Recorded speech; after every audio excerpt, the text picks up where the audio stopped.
Hello everyone and welcome to the Dawn Jarvis Show. This is the podcast where I talk to busy leaders, professionals and business owners about who they are, what they do and why they do it. Today we're going to learn about human design and how to prevent burnout and understanding your energy. I'm here with Lena Thompson. Hi Lena, how are you today? Hi, Dawn. Thanks for having me. I'm very well, thank you. Oh, it's really good to talk to you. Now, you say you're very well, but I know that you're recuperating from the dreaded virus. So thank you so much for being with us today. So we're going to learn about the science of human design and how to understand your energy type and how each type can use it correctly and how to avoid mental overwhelm to become the most powerful, intuitive decision maker. So Lena has got 15 years experience in corporate and as a business consultant, and she's also certified in NLP and Reiki. So Lena, it's brilliant to have you, as I said. Can you tell us a little bit about yourself and how you got to where you are today? Yeah, sure. So like you said, my background is corporates. I was a computer programmer and business architect. And I think, towards kind of 2015, 2018, I was really becoming, I guess, detached from what I was doing. I couldn't really understand what was happening. I thought maybe it's like an early midlife crisis, so this is when you try to go on more holidays and maybe buy something nice and buy more shoes. But you get to the point where just nothing really feels, I guess, nothing fills that void anymore. So I was seeing not a psychiatrist, but like a counselor or something, just try to figure out my issues, I guess. And then one day I was driving to the office wondering whether this is what my life is going to be like forever, because I didn't see a way out. When you're in a corporate, I was a contractor, I was earning six-figure income and, kids in private school. I couldn't understand how I could just leave everything behind and go do. I didn't even know what I wanted to do, to be honest. And that was the scary part. So one day as I was driving to the office feeling all miserable and sorry for myself, I came across Dr. Joe Dispenza. And so he's basically the guy who's responsible for all these changes in my life. And as I was listening to him, it felt like it was this message I've been waiting for my whole life. I was like, wow, okay, time to wake up. It's time just to try something different. And this is when I really started getting into meditation.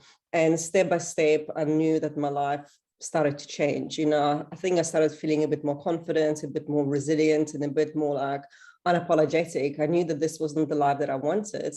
So before long, I guess about a year later, I quit my job cold turkey, and I've set up my first business. So I didn't really know what I was doing. I've never had a business before, but it felt like the right step to do. And I didn't even know where it was coming from. There was this like urge within me, and I could not even put it in human words. So that, of course, caused a lot of issues, with family and a lot of my friends thought I went insane to quit the job with 2 kids and sell the family house and move out. So yeah, there was a lot of changes, and step by step, I think it's been quite a journey over the last 2 years, but yeah, that led me to where I am now. Amazing, and so brave to give up your job. I had a similar thing, but I was laid off, and the sensible thing would be to get another job, I guess, really. But I decided not to do that and to follow that calling, like you said, to have your own business. And I really recognize what you say about having issues with your family and your friends and sort of the massive change that has for you. So congratulations and like proper respect for doing that, so brave to do that. So how did your business evolve? What do you do now? So, well, I've tried different things, to be honest. My first business, I still have it. It's offline. It's called Driving Miss Daisy. It's actually franchise. It provides companionship and transport services to community. So I still have that. I've got a Yeah. driver and we've got a couple of vehicles that run around here. And then I've always been into health and wellness. So somehow I fell into this network marketing business, which I love the products, I love the people. And for about a year and a half, I gave it my all. But all that ended up happening to me, I just burnt out. I just wasn't sustainable. And also I felt like there was something more, within me that I could give, that somehow that was not my purpose. I didn't still know it was like an exploration where I was going with this. So that was when I burnt out, I think there was actually a time when I came across human design, and the time, because I couldn't work, it was like the weirdest, oddest feeling I had. And that really gave me time, an opportunity to go more within and start exploring, what am I here for?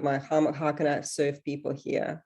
You talk about burnout, and sort of the topic of this podcast is how to prevent burnout. How did burnout feel for you? You talk about not being able to work, and I think a lot of people would resonate with that, particularly in these times. What else was happening for you at that time? I just lost interest in everything I was doing, because like with network marketing, I mean, I was like investing in my coaches and my marketing, sales, network marketing coaches. And it's very masculine. It's very like, you have to initiate, you've got to, bend things to your will, you've got to reach out to everyone. And that's what I was doing. And finally, I remember one day I opened my laptop and I could not even press send button. At least like my hands just would not move. I was like, what's going on? And it was almost to the point of me being sick. I couldn't reach out to another person. And that's where, I kind of realized, hang on a second, maybe I should pause, because I never pause, right? I've always been like such a doer and action taker. And I was like on the go, I mean, although I meditated every single day, but it was almost like I meditate, tick, and then go on and just rush around my day. So it was almost like there was like two parts of me: this person in meditation who was all calm and zen and everything, and then the crazy person who was running around the day, not even pausing, not even reflecting. And this was the first time, I think, in my life when I thought, well, maybe I should just try to slow down. I really get you with that, and and I know you're ill at the moment, and I know I've been ill for the last few weeks as well, and I sort of like, it's a bit like that. You just can't work because you just haven't got it in you, have you, really? And it is a time to reflect on what you're doing. So you settled on human design, and that's sort of like the basis of your work now. So tell us a little bit about human design. What is it, for the people who don't know? Sure. So human design, it was downloaded by a man called Ra Uruhu in 1987. And he refers to it as a voice, where this voice for 8 days and 8 nights gave him the origins of the universe. It's all the information, the cosmology, and how the universe forms, about the human origins, etc., etc. And it's a very kind of a scientific information, spiritual, but also scientific. And it blends a number of systems like Kabbalah and I Ching and astrology, and also quantum physics. So the most amazing thing, I guess, about human design is that it reminds you who you are not, because we think we are like these kind of certain people, but actually we're not that, and there is a big I think discrepancy between who we think we are, who we truly are. And that reminds you, what is your highest potential, who you came here to be. With human design, it also teaches you really how to make decisions that are yours. Because if you think about it, we're also conditioned to ask for opinions of others, right? Like when we're children, it's your teachers or your parents that know best, and you've got to work. It's like, ask your colleagues, ask this and this person for opinion. And I think especially when you come into, when you become an entrepreneur, you get to the point when sometimes there is nobody to ask for opinion. You have to ask you for opinion. And that's when the overwhelm starts, right? Because we're not used to it. So we start searching like on the internet for different answers, joining different groups, hoping that somebody's going to give us this decision. But those decisions are not really ours.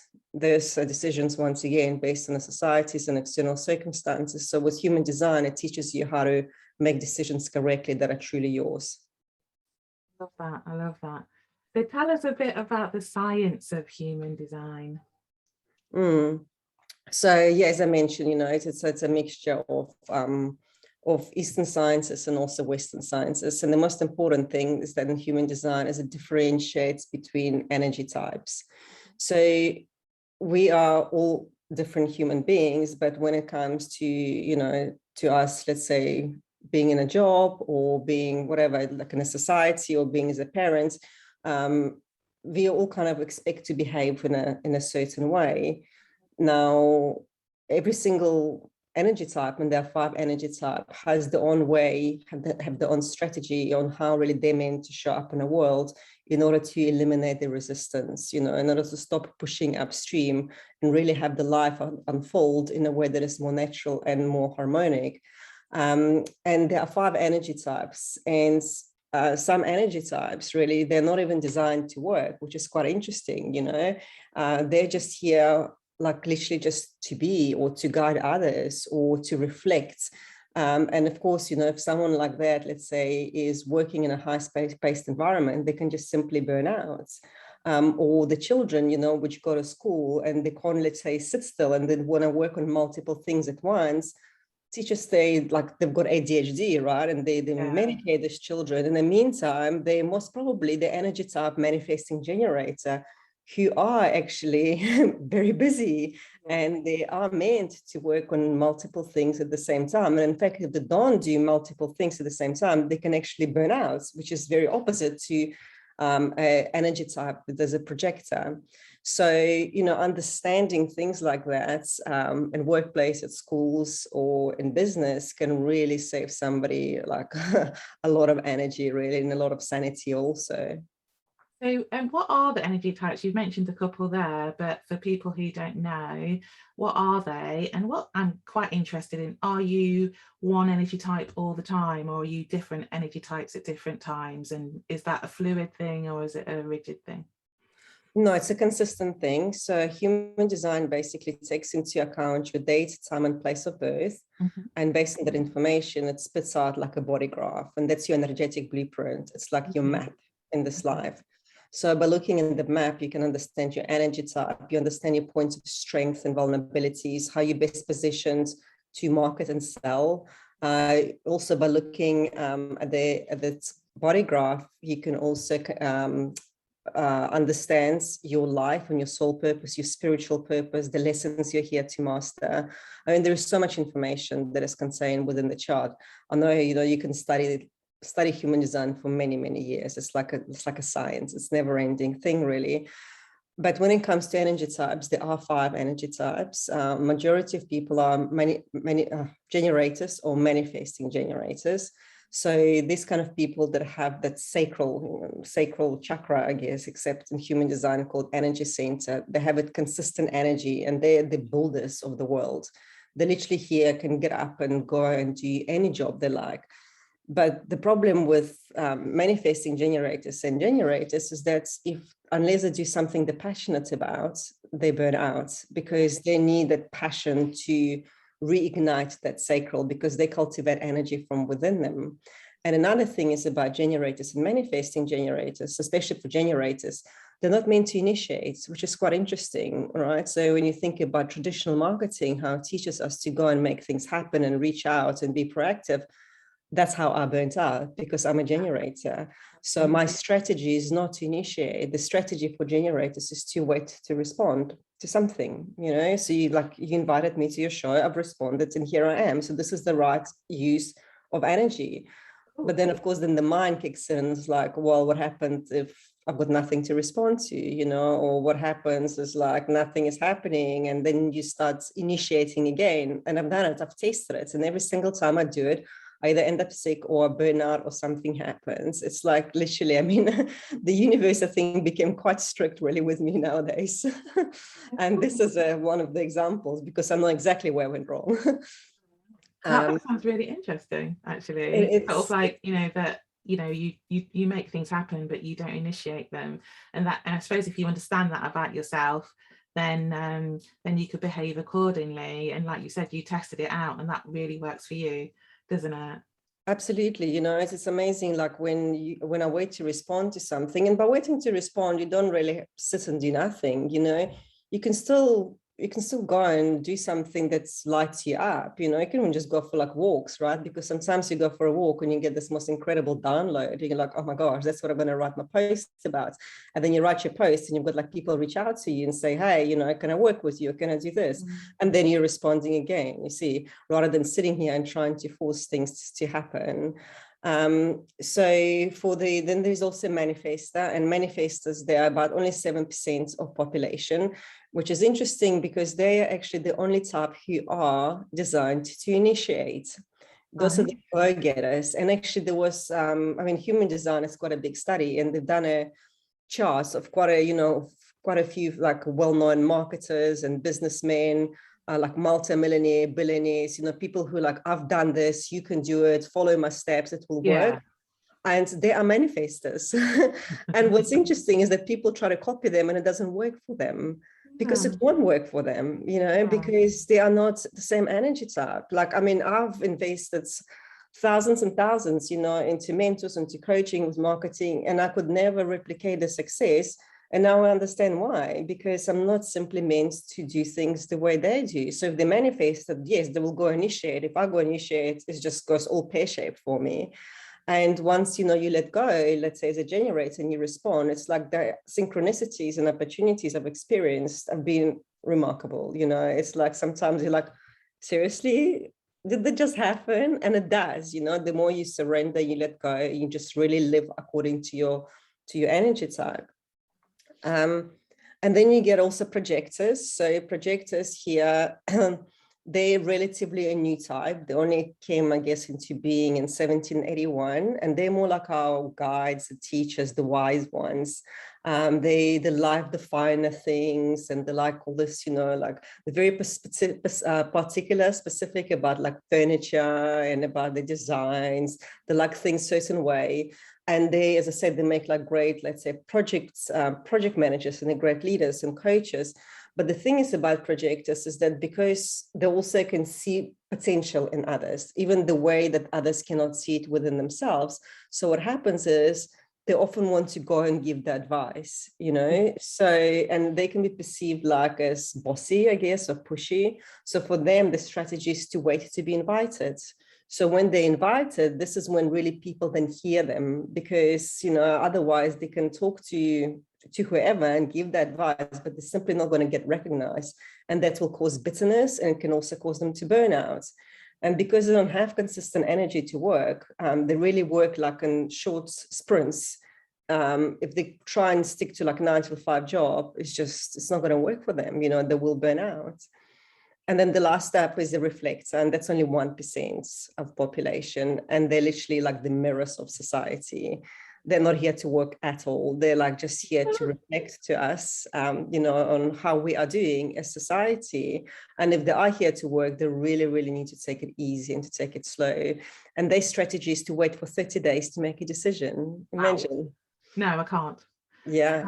I can't. I'm not saying like what to go eat for breakfast, right? But if they're buying a house, like a house or get a job, it's a lunar cycle. And the reason for that is because, when you look at the chart, and it's hard for me to explain, I need to look at the chart to explain it more.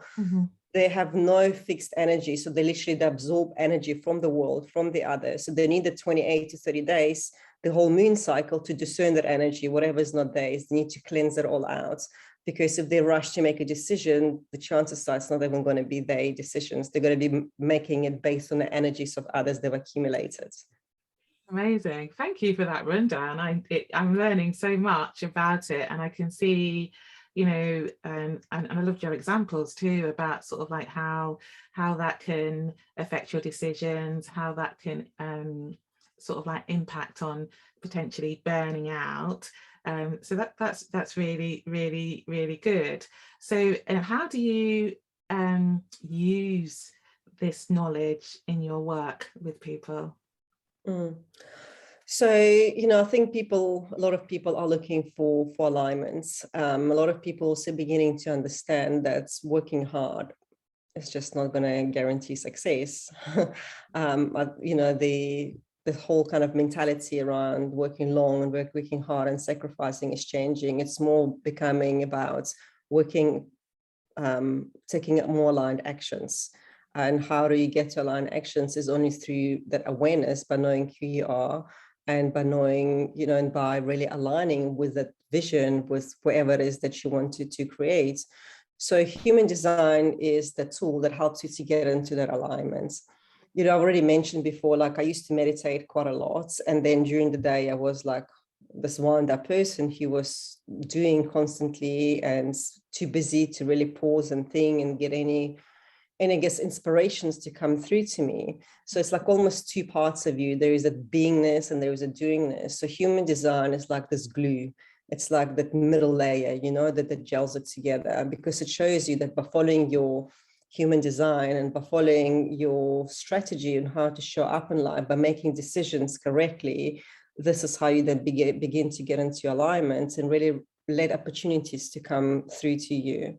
And this is just in a very kind of nutshell, because we use human design for business, because when you look at the chart, you can also, as I said, you can see your strengths. So how you meant to market yourself, how you meant to sell, your communications style, and also how you make decisions. There is so much information within that. And you can literally base your whole marketing just around your human design by focusing on your areas of strength. You can also, for human design, I've got some clients who they're looking for their purpose in life. A lot of people are looking for their purpose in life. So by looking at their stars, because it also shows you the energies and the moon in all different planets, in the stars and the sun, by looking at that, you can also draw up a chart of what their life purpose is, or their spiritual purpose, and so much more. It really depends what people, what help they need. Some just come for a general reading. They just want to understand more about themselves, but some it's like more specific. So do you sort of like do a reading, and then if people want it, then do some strategies that will help people to do that? Yes, so I will always start with the reading first, just for people to understand a bit more about human design. And then, actually it came to me the other day, there's a difference between awareness and alignment. Yeah. Because a lot of people say, oh, well, I understand about my human design. They'll have like 1 hour session with me and it's like, it's done. But awareness is not the same as alignment, because unless you do something with that awareness, it's just more information really, which is all wasted. So then for people who actually want to go further, then I support them on this journey, whether it's business or whether it's for communication, within the team. So especially I think in corporate environment, it's just so important, that communication, that leadership, that decision making. So this is something that's, provide them supports going forward. Brilliant. That sounds really, really, really good. So as part of this, I always, and so I can really see the connection between health and well-being and the work that you do, Lena.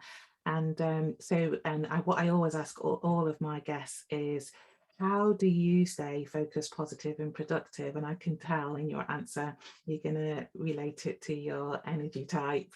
And also, how do you maintain your own health and well-being? Like, I know you're not very well at the moment, but how do you keep going? Let's say you've been through quite a lot. You've changed your life, basically, done a few businesses, and I know you've got children and you're sort of managing everything. How do you keep it all together? I think now more than ever, I just slow down. Literally, I just pause. And, it's like my coach says, time is for taking. And she's absolutely right. So, when I get like too busy, or even when I feel like, that stuckness, we all love the stuckness. I sometimes just sit and do nothing. And, because when you do nothing, that's when this magical ahas come along. So it's become really a lot less about pushing and trying to force things and trying to stick to do lists. It's more about just sitting and contemplating. And this last week, since I've been so unwell, it really gave me so much more chance to do that, just to really sit and do nothing. And today I woke up with this, like something because I'm putting in this new program on, and I wasn't really sure how it's going to go. And I woke up and I was like, that's it, that's how I'm going to do it, but it doesn't come if you're running around, if you're just too busy. And so I think slowing down is definitely, I would say, the answer. Brilliant. So I also ask my guests what their favorite book is and why, and which book have you chosen, Lena? So I think I said infinite potential, but Neville Goddard. Yeah. I mean, all his books are brilliant. This guy is incredible. He was a mystic in the beginning of 20th century from Barbados. And it's all about really, dreaming your dreams into reality, the power of imagination. I actually think that's another of his books. So it's all about, using your imagination to create reality in a nutshell, but he is incredible. Really recommend to read him. And I will read him. So, what if people want to get hold of you and hear more about human design, and what would be the best way to do that and to contact you, Lena? So you can get hold of me on LinkedIn, which is Lena Thompson, or Instagram, which is Lena_Thompson_Reisman, or email lena@im-that.co.uk. Brilliant. And we'll have all of this in the show notes, so don't worry if you didn't catch that. It will be in the show notes, both in the podcast and on the YouTube channel. And you also talked about if people are interested in human design, there was a link that you were going to direct them to. You mean the body graph if they want to generate? So it's mybodygraph.com, and you can just create a free chart just to read up more about your energy type. I think it'd be really interesting to find out. I mean, I think for me, I have heard of human design, but it is a new thing, and I really like it's not necessarily related to traditionally ways. You go to work, you do the work, you know, as you said, you push for things. And I like the fact that not everybody is meant to be the initiator. I really like that you can let things happen, and that's been some of my experience. So I'm quite excited to find out, how this relates to me. And I think with all things, it's sort of like, what meaning has it as, and what can you usefully get from that. And I think, and particularly as business owners, there is a pressure, isn't there, to initiate, to push, to design, to lead, and to have followers in a way that, and that can be overwhelming. And and if everybody, we've been in, I met Lena at an event with some coaches that we both know, and if everybody there everybody there was a business owner, but not everyone can be the leader, not everyone can do that work, but everyone can do something, can't they? It's just the way you do it, and the way that you can do it, and the way you can do it and have peace with yourself and be happy and be contented and not burn out. Because I think burnout is obviously people always burn out, but I think particularly in these times when everyone's so ill and that affects so many things, it's really important to find a way that it's okay to live your life and to do the things that you want to do. Exactly, without feeling guilty about it. Without feeling guilty. And I think as women, as mothers, and it doesn't matter whether you're a mother or a woman, that we're all under a lot of pressure, even if it's just paying the mortgage and the bills, and and it's sort of, I quite like the fact that I'm hoping I'm the first one you said was at a generator where the things happen to you, because that's been my experience. Sometimes people say, oh, you need to put out all these posts and you need to do all this stuff, and sometimes the best things that have just happened for no reason whatsoever. They just happened because I've done the things that have called me to, that I've been called to do, and not because I had some big campaign or anything like that. So I really like that. So I'm hoping that I'm a generator, but I might not be. We'll see. We'll see around that. So we're coming to the end of the podcast. It's been so interesting, and thank you so much, Lena, for coming on the podcast and sort of teaching us all this new stuff. Well, it's new to me. I know it's not new to you. Is there a final word or some encouragement that you can give to our viewers and our listeners before we go? I think it's important just to really slow down, and just take a few pauses during the day in your life. Because once again, my coach, and she's a wise woman, she says, when you physically slow down, energetically speed up, you know. And it's just such a good saying, because we're just too busy rushing around, you know. And especially when you are a businesswoman, you've got to make, or businessman, doesn't really matter, when you've got to make those decisions, you can't make them from the point when you are just too busy. You're too busy to listen, you're too busy to get those intuitive nudges and the next right step. So productivity does not mean being busy, right? It's just being kind of aligned with it. So just take time and pause, slow down. Love that. That's fantastic. And thank you again so much for being on the show. That's it, everybody, for the Dawn Jarvis show. And I'm looking forward to, if you like what you've heard, like, subscribe, and add a comment. And I look forward to seeing you soon. Take care. Bye-bye.